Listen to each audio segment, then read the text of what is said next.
Hey, what's happening? It's Big Trap, CEO of StickLife Productions, man. And we skipping class with the progress report. Let's roll. The Progress Report.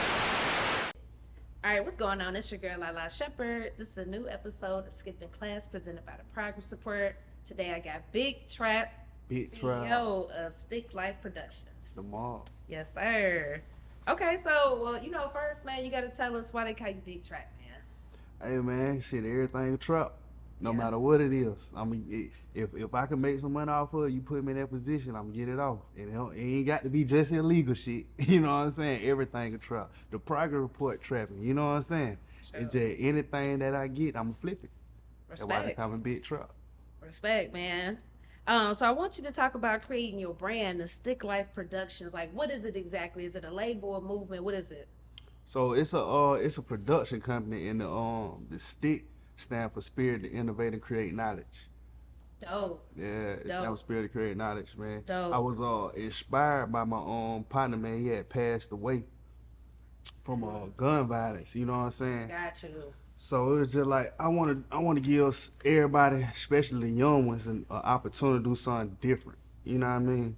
So I see everybody rapping, so I'm like, okay, if I could start a production company, maybe I could keep them from climbing in folk windows. You know what I'm saying? Nah, I respect that, man, because, I know just with your past, your upbringing and all that good stuff, like, you had a rough path and you got into some things, which we're going to get into in a little bit. Mm-hmm. So I respect that you're giving other people an opportunity. Nah, for sure. So, before we get into your path, though, like, discuss opening up a studio and talk about some of the talent that's come through. Well, shoot, over in the studio, man, it was just something that jumped off the porch and did. I had already bought the equipment, then I met my buddy Hatchet. He had already had the space and he had a studio set up, so we came together and it was like, all right, let run it. So it really had no specific plan. We had an idea, but it wasn't a specific plan. And shit, 2 years later, here we are. That's hard. 2 years later, here we are. Who's some people that come through that maybe we might know, whether it's producers, artists? We done had Kid 808. He a producer. He got platinum hits. I'm trying to think. I can't remember exact. I think he worked with Uzi and them. Okay, that's hard. Shit, we done had Tiny and what's her name? Tiny and Candy. They done came by the studio. That's hard. Who else we done had? It been a lot of people came by.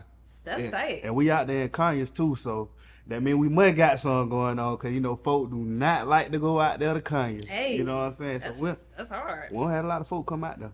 One thing about a good environment, though, people will pay and they want to, they'll go out their way. Like, Right. you know what I mean? Like, if it's a good environment, Right. like, you know what I'm saying? So respect to y'all, salute.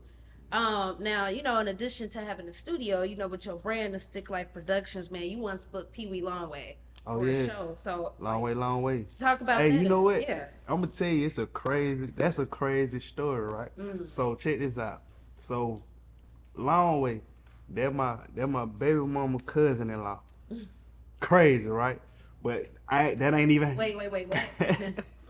he what? That's my baby mama cousin-in-law. Got you. Okay. Right. Bet. But see what crazy is, that's not how I booked him. That would make the story crazy. So his Uncle Terry, rest in peace Terry, man. So when I was young, right? I wanna say probably about 20, I had to be about 2021 or something like that. And I think I had 2 kids at that time. And Terry, that's his uncle. You know what I'm saying? And so me and Terry used to hang out all the time because that's my baby mama's stepdaddy. So we done work jobs together and all type of stuff. But he used to always say, man, you gotta fuck with Wee, you gotta fuck with Peewee, man. Cause I was rapping back then, but I wasn't really going crazy with the rap. I was like more into trapping and working. But anyway, he tried to put us together back then. So fast forward. My cousin, he come down here from Ohio. And he like, man, hey man, I wanna do something for my birthday. And he a club promoter, and he had some plugs with the club, cause I don't know nothing about no club promoter. So anyway, he say, man, yeah, man, let's go ahead and throw a party for my birthday. We're gonna do an every birthday bash. I'm like, cool. So we got to talk. We're like, man, what artist we should bring? And first we want a rich homie. Shout out to Rich Homie. We hit you up, rich homie. I want you to know we hit you up. We had that money on for you. Yeah. But I guess your folks ain't respond. I get it, everybody busy. So it ain't nothing. It ain't that. So we tried to get Rich Homie first. We couldn't get that direct line with him. And out the blue, my cousin say, shit, I'm finna hit Peewee up. He hit Peewee up, and shout out to Spud, man. That's Peewee manager. Shout out to Spud, man. Spud is the one that make it happen, man. You need a good team, man. And if you got somebody like Spud, I just want to highlight him right fast. But anyway, so boom, we hit him up, and they were like, yo. So we booked Peewee. He came to the show, and it kind of came full circle, cause that's, like I said, that's my baby mama cousin-in-law. And so it's like, shit, for my first show, I got to book somebody that's like family. You know what I'm saying? I got to give money to him. So we got to chop it up and reminisce about his uncle that passed away, man. Rest in peace, Terry. And shit, we had a good time, man. So shout out Longway, man. Hell yeah, man. True Atlanta royalty for sure. For real, legend. Yeah, that's hard. That's hard, man. Okay, so discuss plans for upcoming shows too for the brand. I know we was kind of talking about that off air. So on July 26th, we got the Rising Star Atlanta Showcase that's gonna be in Riverdale, Georgia. And so like, it's on my Instagram how you can enter. So for this showcase right here, it's different than what's going on in the city. Like, up and coming artists, they ain't really got a direct outlet without having to pay a whole bunch of money. So instead, I'm paying it forward. Like, the artist is no paid slots. It's no paid slots. I'm doing quality control. You know what I'm saying? And I'm specifically, well, I'm handpicking. I'm handpicking the best talent. I probably ain't gonna pick nothing but like 4, maybe 5 artists. But we gonna go live on Instagram. I'm gonna choose them. But the reason I'm doing that is because it's like, I feel like the game's saturated with that. Like, folks think they could just pay their way in. But with this method, I can actually do quality control because we finna have a real judging panel and everything. So I want to pick the best of the best, and whoever wins the event, they get a $500 giveaway. I'm probably add in studio time merch, some more shit. You know what I'm saying? But yeah, the Rising Star Atlanta Showcase, man, it's more so to give an outlet to the up and coming artists without them having to break the bank, because this shit can get real expensive, and I know it. Nah, for sure. And I respect that, man. You know, paying it forward, giving back to the people. I respect that, man. And actually looking for talent. That's cool. Right. That's cool. So, like, you know, tell us, what does that look like? Just your particular role, being the CEO of a brand and just making just different decisions. And, you know, we talked about just now how it can be expensive being an artist, but what's your role and what does that look like for you every day? As far as what, expenses? Just everything, just being a CEO of a brand. So, I tell you this, it's hard work. It's nobody telling you how to do it or what to do. So I guess my biggest part is politics, I say, and making relationships. You know what I'm saying? Because like at the CEO position of anything, you know, before you actually become a CEO, you have to be a CEO. Yep. You know what I'm saying? So it's just like when you in this role, it's more about the people, the politics, making the connections. It's not about the money at this level. And I don't want people to get confused. Like, money is cool, but relationships go further, you know? So that's pretty much my biggest angle, man, just touching the people. And hey, I'm at the progress report. You see what I'm saying? Like, it's certain things that you just got to do. You know what I'm saying? And that's my biggest thing, making the connections and creating, I say, an underground railroad for the artists that come through me. Instead of them having to bump their head and figure it out, I'm in the front bumping my head trying to figure out where to get y'all to. Absolutely, man. So we gonna learn more, like, you know, about you now. So why is that so important to you to pay it forward? Like, you know, tell us what's some of the stuff that you wish you kind of had coming up, that, you know, why this is your mission. Well, you just said it. Shit, I remember trying when I wanted to be an artist. You know what I'm saying? I remember like trying to figure out where to go, how to go about this, how to go about that, and it wasn't really no direct path. So like, if you come to StickLife, like, we gonna give you a direct path. You see what I'm saying? And if we don't have a direct path, we gonna figure it out together. You know what I'm saying? We all gonna go through it together. That's another thing too. Like, I'm not gatekeeping the game. You know what I'm saying? I'm passing it down. You know what I'm saying? Everything that I do, every door that I bust down, I pass it down to the artist, because like the artists that I am gonna sign and manage or whatever, I want them to be able to be their own entity. You know what I'm saying? So they could. I feel like it's the 1% rule. You know what I'm saying? Sure. Each one teach one. Nah, respect. Big respect, man. And talk about growing up in Decatur, Georgia. Like, you know, what was your childhood and upbringing like? And did you have OGs that put you on game to certain things? Yeah, hell yeah, for sure. Like, that's all it was. That's all it was around me when I was coming up. You know what I'm saying? Cause I'm from West Decatur. Yeah. You know what I'm saying? I know that's that.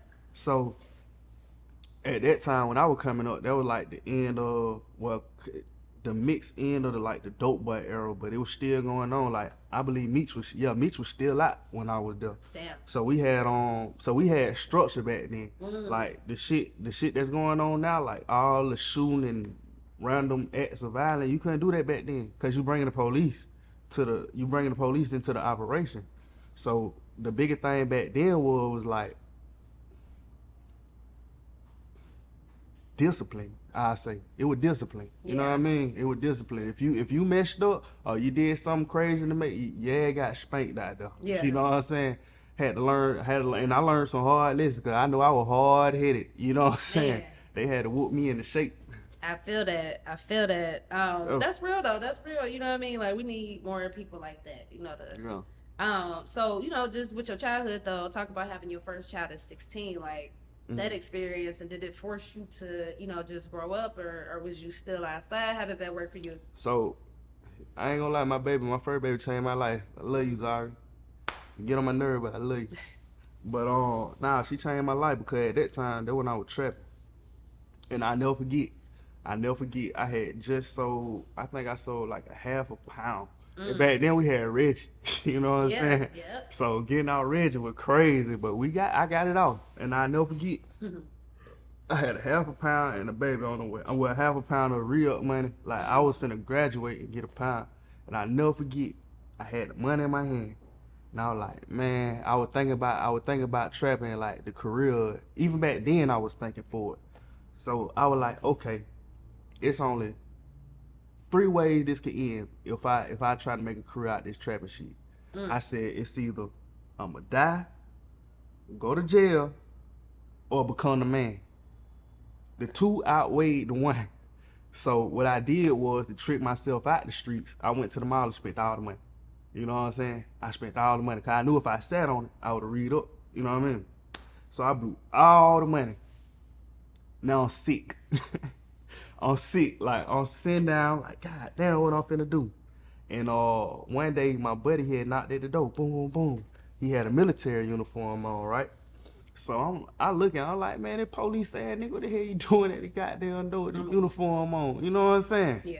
So, but in my boy though, so Yeah. we come in there, and matter of fact, my daddy was there, and we sitting there chopping it up, and he was like, man, shit, man, like I know you fucking with the streets, but I ain't gonna lie, man, ain't nothing out there, and you got a baby on the way. He was like, shit, you might as well go ahead and join this shit, and they give you $20,000. I said, what?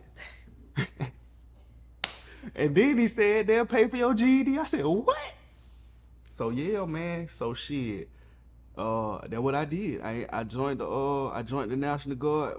They gave me $20,000 and I got my GED. And I ain't gonna lie, fast forward, that one of the best decisions I ever made.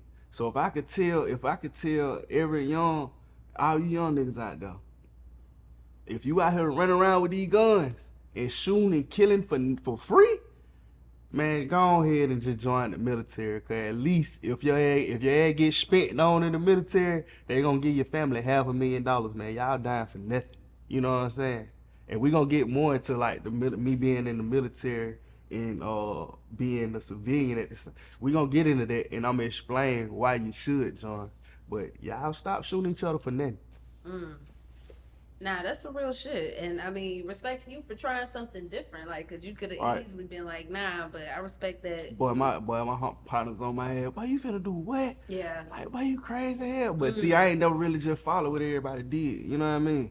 So it was just like, shit, I gotta make the best decision for me. You know what I'm saying? And I'm like that at 16, 17. You know what I'm saying? So sometimes I be looking at myself like, damn, like you supposed to be here. You know what I'm saying? You supposed to be here because you never thought how everybody thought. 100%. That's hard. And I love it again, man. I think it's important for young people to see people that look like them, you know, telling them like, Yeah. so I respect that. So give us some, you know, tips for, you know, creating a brand, maintaining the creation, and just, you know, pushing it for somebody that might be out there that want to start their own brand and looking up to you and StickLife. Oh, well, the first thing is you got to believe in yourself. That's the first thing. Have to believe in yourself. Then the second thing is, what is the brand and what does it stand for? You know what I'm saying? And how can it impact somebody's daily life? However you see it. And shit, confidence, go do it. Go do it. Once you think it and you put it together in your mind, share it with the world and keep going.